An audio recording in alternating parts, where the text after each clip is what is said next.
नमस्कार। विवाह नहीं हो रहा है, शादी होने के बाद भी आपका जीवन सुखी नहीं है, यानी वैवाहिक जीवन सुखी नहीं है।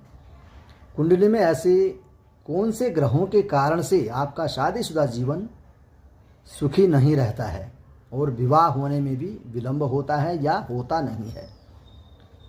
कुंडली में सप्तम भाव, जिसको सातवां घर कहा जाता है, वहाँ का मालिक यदि 6, 8, 12वें स्थान पर बैठा हो और सूर्य के साथ अस्त हो, शत्रु राशिस्थ हो, साथ में षष्ठ स्थान में शनि का योग हो, सप्तम भाव पर मंगल बैठा हो, अष्टम स्थान में राहु बैठा हो, यह जो 3 ग्रहों का जो योग है, इस योग के कारण से आपका जीवन हमेशा जेल जैसा होता है। यानी आप फ्रेश होकर के आप अपना जीवन नहीं जी सकते, चाहे वो फाइनेंशियली मामले में हो, चाहे वो शादीशुदा जीवन के मामले में हो। शादी होने में भी आपको बहुत ही प्रॉब्लम रहेगा। पहली बात तो शादी बड़ी मुश्किल से होगी, और शादी होती भी है तो आपका जीवन सुखी नहीं रहता है।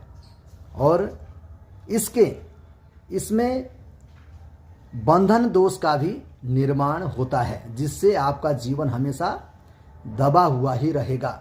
यानी आप कब बचपन से लेके वृद्धावस्था तक हमेशा आपका जीवन कॉम्प्रोमाइज़ करके चलता है, यानी दब दब के रहना पड़े। जैसे आज के दुनिया में लोग कहते हैं किया कराया, किसी ने आपके भाग्य को बांध दिया हो, किसी ने आपके ऊपर कुछ कर दिया हो, है ना, आपका जीवन में ग्रोथ नहीं हो रहा है, रुपया पैसा बढ़ नहीं रहा है, कारोबार नहीं बढ़ रहा है, धन का संचय नहीं हो रहा है। इस तरह की बातें लोग कहते हैं किया कराया। ऐसा नहीं है। आप अपने कुंडली में इन सभी दोषों के कारण से आपका जीवन हमेशा दबा ही रहता है, यानी फ्रेश नहीं होता है। जो आनंदमय जीवन होना चाहिए, फ्रेश होकर जीवन जीना चाहिए, चाहे वो बचपन हो, चाहे जवानी हो, चाहे वो बुढ़ापा हो, हमेशा आपका ग्रोथ नहीं होता है। दब दब के रहना पड़ता है, जैसे किसी ने भाग्य को बांध दिया हो, कारोबार को बांध दिया हो।